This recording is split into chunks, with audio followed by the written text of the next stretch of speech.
Good morning. Took yesterday off as a rest day and did just some cardio. And we're back at it today with another pull day. So we're going to be working our back, biceps. Yesterday, I had an optional arm day. And after working out chest and basically arms 2 days in a row, I was really sore. Not like prohibitingly, not unusually sore for me, but I could tell my body was getting tired. And on this cut, it's the first week of the cut, third day really. I didn't want to overdo it too quickly by overextending basically. Now, doing 2 chest days in a row was certainly overextending probably a little bit. I definitely pushed it a little too hard with the guys the other day, but not in a way that I would get injured or sick or anything like that. I just, my body felt a little bit more tired than it had previously. The cut certainly to blame for some of that, but it's still early on. I'm not really feeling the effects of that too much at this point. So to avoid any, overextending, yesterday we didn't do the optional arm day. Again, I really had basically done that arm day over the previous two workouts. So not really feeling too bad about that. I did get a great cardio session in last night, very productive and just felt great, honestly. So today we're back at it with a pull day. We're gonna hit it hard. We're gonna get right into this. Gym's warming up really nicely in here. So I'll see you there in just a second. Okay, come in. Come in. Come.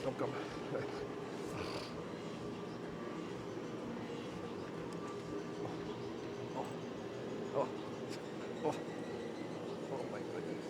Hi. Good boys. Oh, it's a good boys. Oh, good. I gotta lift. Okay.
So the cut's underway, and it's going pretty well so far.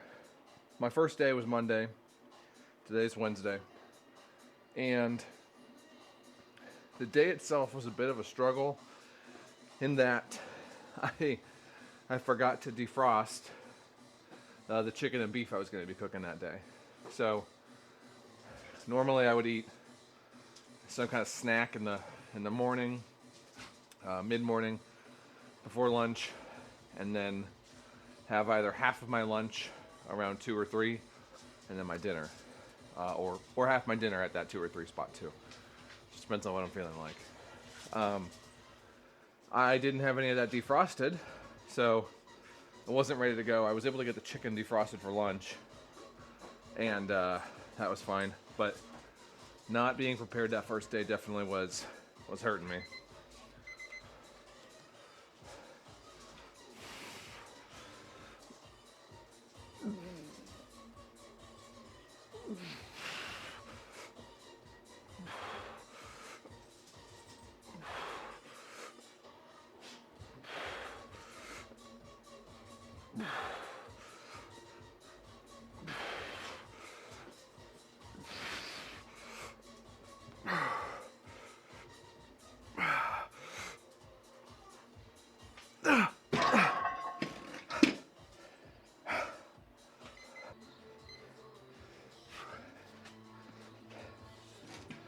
So overall, I would say the cut's really off to a great start. No, honestly, no major complaints from me. I definitely feel hungry in the middle of the day, but nothing, um, but nothing too crazy, nothing too unbearable. It's part of the process, dealing with that pain, dealing with the shift in attention that comes from all of this. But I'm out here. I'm still able to crank out some really good workouts. Cardio's feeling great too. Um, ask me again in a week.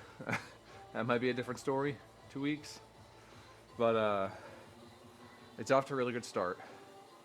I know Austin's doing a really good job with his cut too. He's learning and figuring it out. We might get together this weekend to talk about that a bit more, about our cuts for the podcast. But we'll see where it takes us. Last set.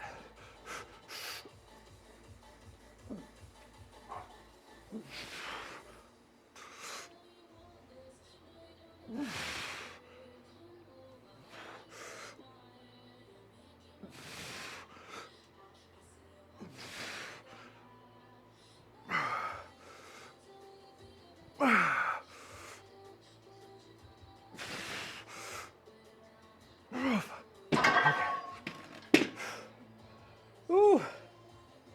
All right.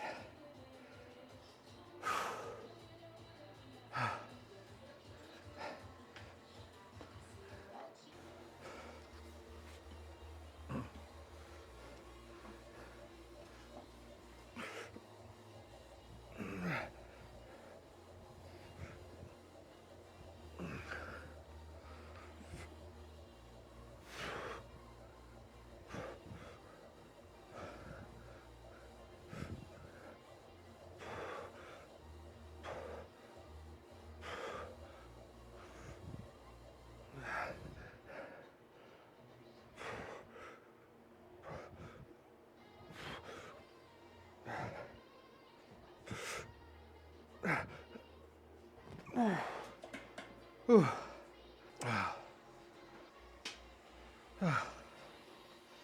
Ooh, man, those rows were tough. Those were tough. I've said this before, but one of the harder parts about gym training, home gym training, especially if you're in an unconditioned space like this, is the temperatures. A minute ago I felt too warm. Now I'm feeling a little cold. Probably just gonna keep this on and suffer through it. We've got 3 lightweight dry fit shirts on, long sleeves. They're light to medium weight. This top one's a little heavier than the other 2 probably, if anything. But these layers make it very possible to even work out in these kind of conditions. It's not so cold that it's prohibitive to do anything. We've certainly had a couple mornings like that. Last year I remember there were a few mornings where outside it was certainly in the single digits, and in here when I first got in here it was probably 10 degrees. So mornings like that, the propane heater stays on for probably the majority of the workout, honestly. And that does a lot of the heavy lifting. When it's not so bad, this electric heater does a good job of keeping up with everything. Well, those extensions felt pretty good. We're gonna do one more set of those and keep cracking at it.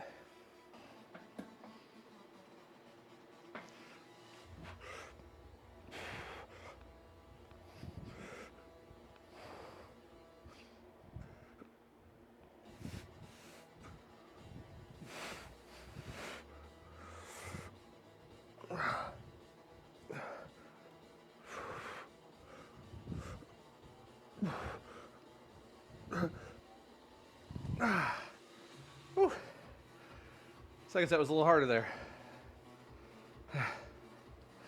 It was good though.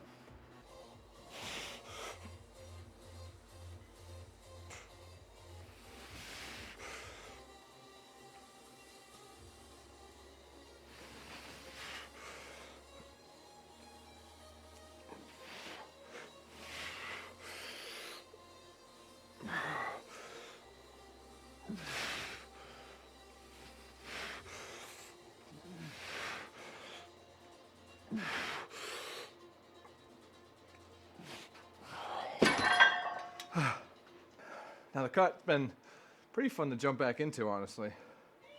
I mentioned this on the podcast, but it's been certainly at least a year since I've done a real cut. My son wasn't born yet when I did the last one, and it's good to get back into the groove and the routine. I'm certainly a person who thrives on routine as much as possible and where possible, although I've learned over the last couple of years to be a lot more flexible with that. We have to, but it doesn't mean you have to give up on it either. You can still have your routine, you just might need to adjust it a little bit or a lot, depending on the day sometimes. But the last cut was, I want to say sometime in 2021, and it was successful as well. This one though, I'm hoping to make it way more successful, the best cut I've ever done, and I've done plenty of these. You know, I want the end result really to be something to talk about, to look back on, and to be proud of. Because when we get back from our vacation at the end of February, we're gonna have some work to do, some bulking to do. So we got to clear it all out first, get a good baseline.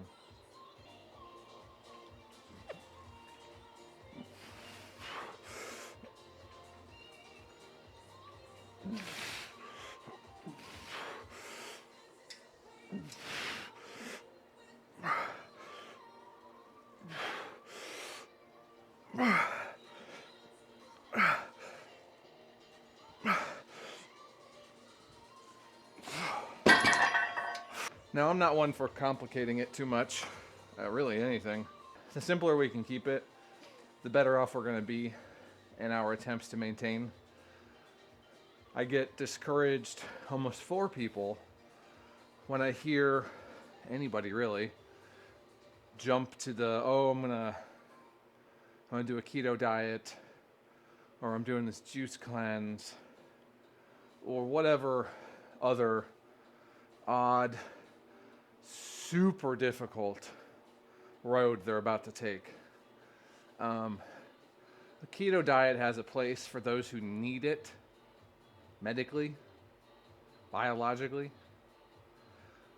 But I firmly believe that anyone who chooses to go down that route willingly is really, really, really taking a very difficult thing and making it a lot more difficult.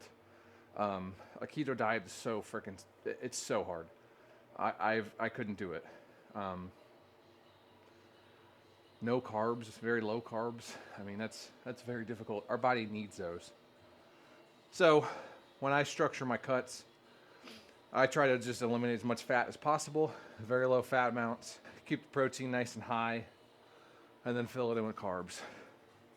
Every time though, no matter how many times I do this, that first day or two is always a bit of a shock, and you're like, oh, crap. It's tough. It's not easy. You don't realize how much you're eating in a day-to-day. All right, we got one more set here. It's going to be a drop set. So we're going to do our reps, drop off some poundage here. We're going to go pretty hard on this drop set. Instead of doing 2, I'm going to do 1. I'm going to take that 1 lighter than I normally would. Normally, I would break it up into maybe 10 to 20 pound increments of dropping the weight. We're going to drop 50 on this first one because my back's feeling pretty exhausted already from the cable rows we did and these pull downs so far. So we're going to do just 1 single drop set, but we're going to take that really slow, really contract, really flex it in on all the reps, but especially on that drop set to get the most out of it. Let's crack after it.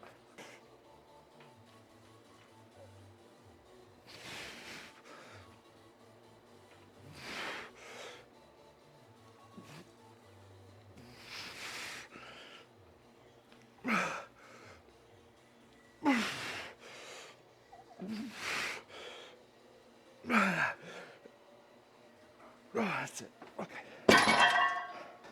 Right into it.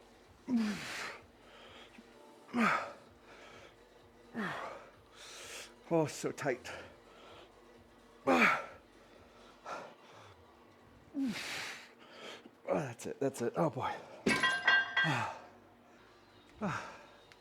Okay.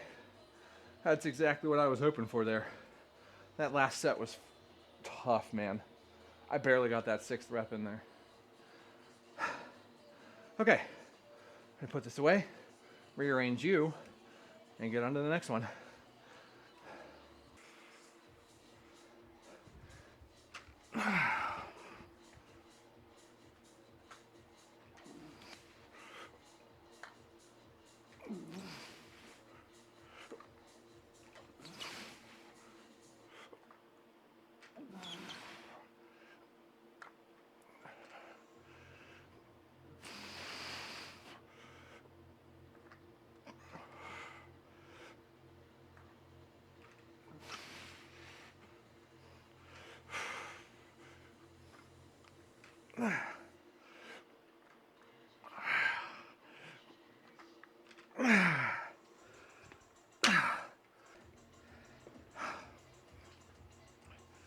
Whew. Yeah, I don't think I've ever overdone my arms before, but I feel like after those 2 chest days back to back, I overdid it just a little bit. It was a very weird feeling. I've certainly taken my arms to failure many, many, many times to the point that I couldn't, walk around bending my arms most of the day. But that lingering DOMS, that was something I haven't had in a while. A very, very fun experience to go back to, that's for sure. Soreness is great. When I get that soreness after a workout now, I'm like, damn, dude, you really did it. You really killed today's workout. But that was almost like an exhaustion soreness. Little bit close to the edge there.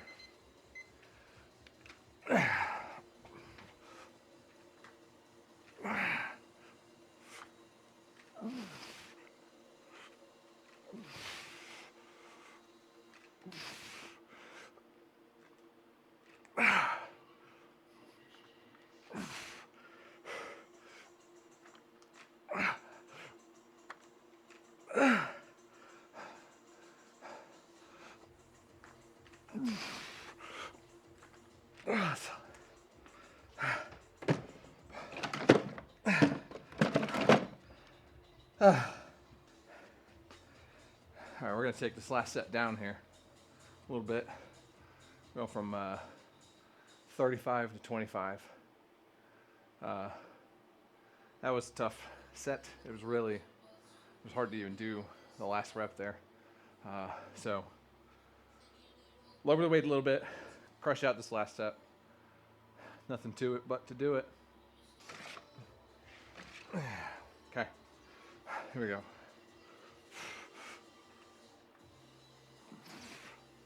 Up and squeeze.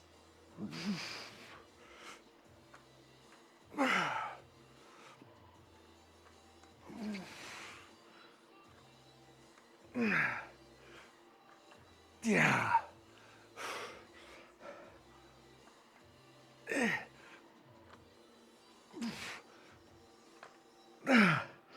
Come on, one more.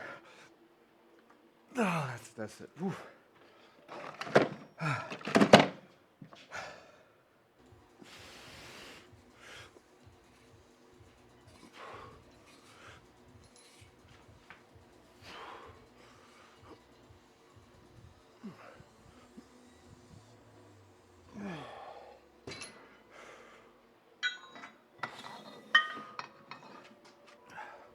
Just did that set and it felt way too light. So, we're not even gonna rest. We're gonna throw some weight on there and just go at it again. I threw 10 total pounds on there, 10 total additional pounds on there. So we're up to 80 on this face pull.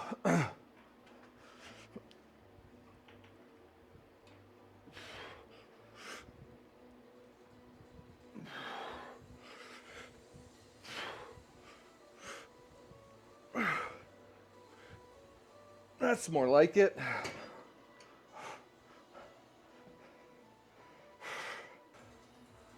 All right.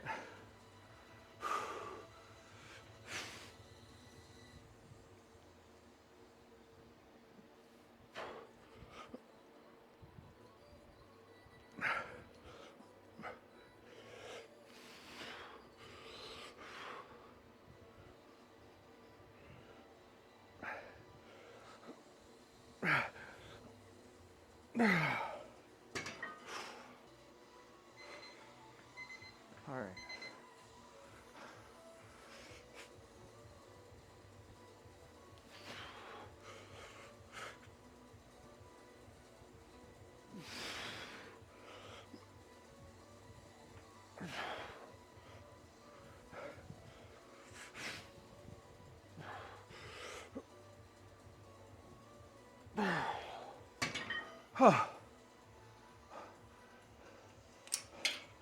I love face pulls.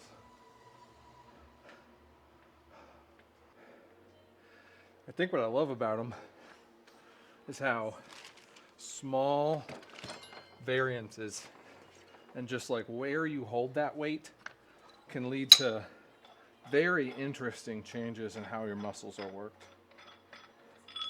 Because it's a small muscle, you also don't need like a ton of weight.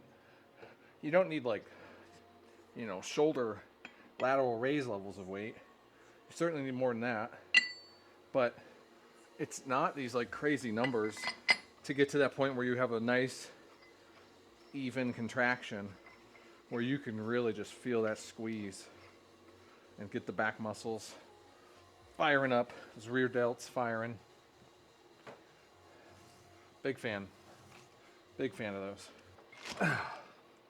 Now, one thing I do wish I had is a way to adjust kind of the height of that pulley. Because of where it's at, it's either all the way up or all the way down, top or bottom. I don't have a way to adjust the angle of attack, so to speak. So I kind of have to, I have to live with where that's set. Either really up high or really down low. Now, I counteract that most days by sitting myself on the floor and facing it at a pretty big angle so that, the plane of motion is essentially parallel to the floor, so to speak. That works very, very, very well. The only thing I don't like about it is it does create this very odd center of gravity on my body where I've really got to, my body's almost got to move with the weight a little bit as I get up there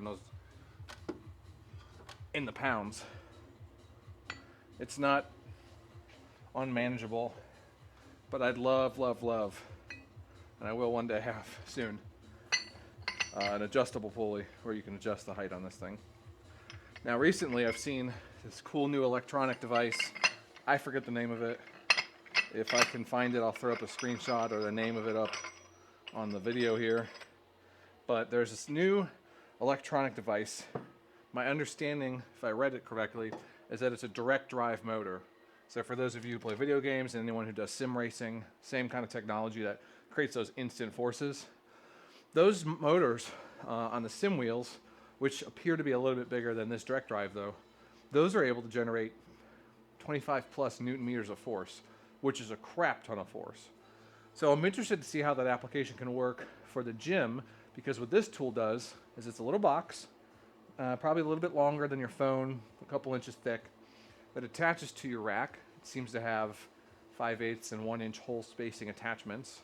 And it creates a pulley for you right there using a direct drive motor.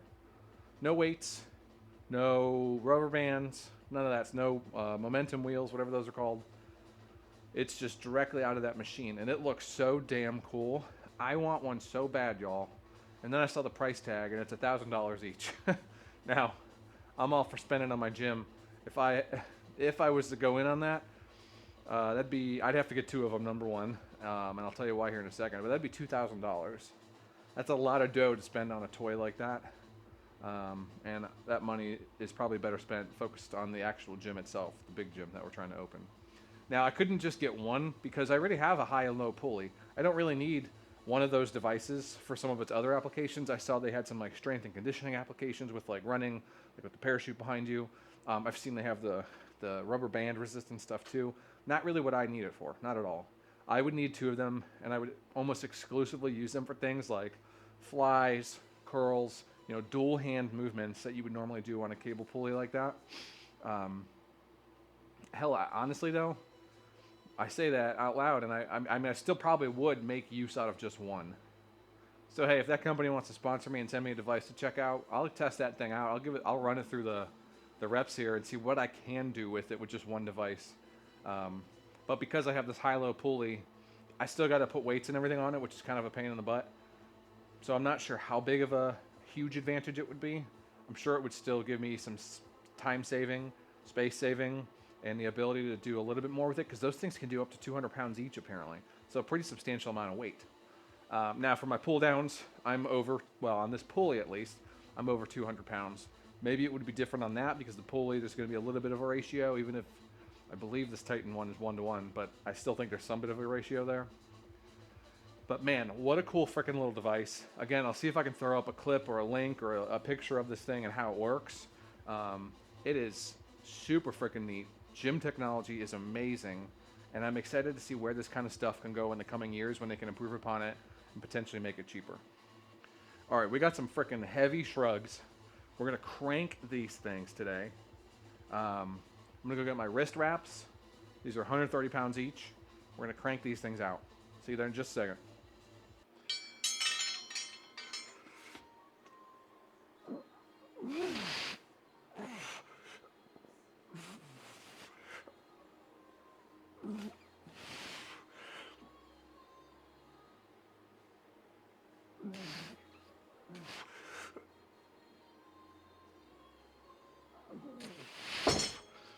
Whew.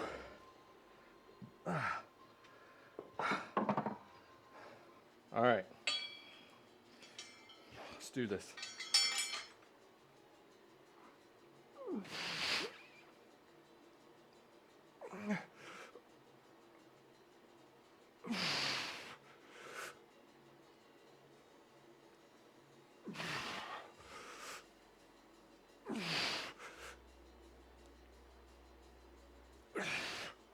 Oh yeah. One more. Come on.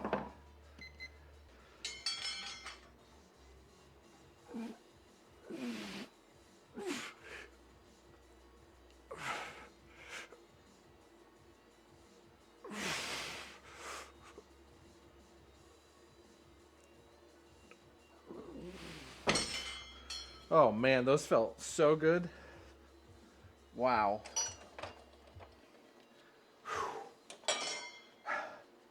The key with shrugs, I read a long while back, is when you're shrugging that weight up, a lot of people, they just like shrug their shoulders up and then they bring it back down. The key is just a very slight lean forward with a shrug up and towards your ears, almost forward, up and towards your ears. That has been a game changer for me. And this weight was absolutely freaking perfect for that. Bro, I'm going to do another set.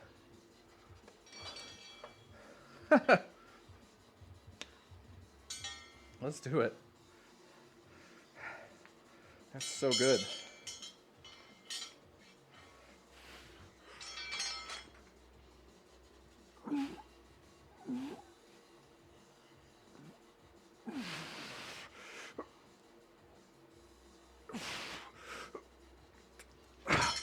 That's it.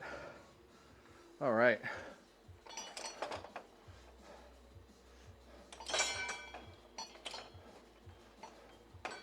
Thanks again for being here. Appreciate you. I hope you're having a great week. I hope the obstacles you're overcoming aren't too terribly difficult and that you can manage it on your own. And if you can't, you have people you can reach out to who can help you. I'll see you next time.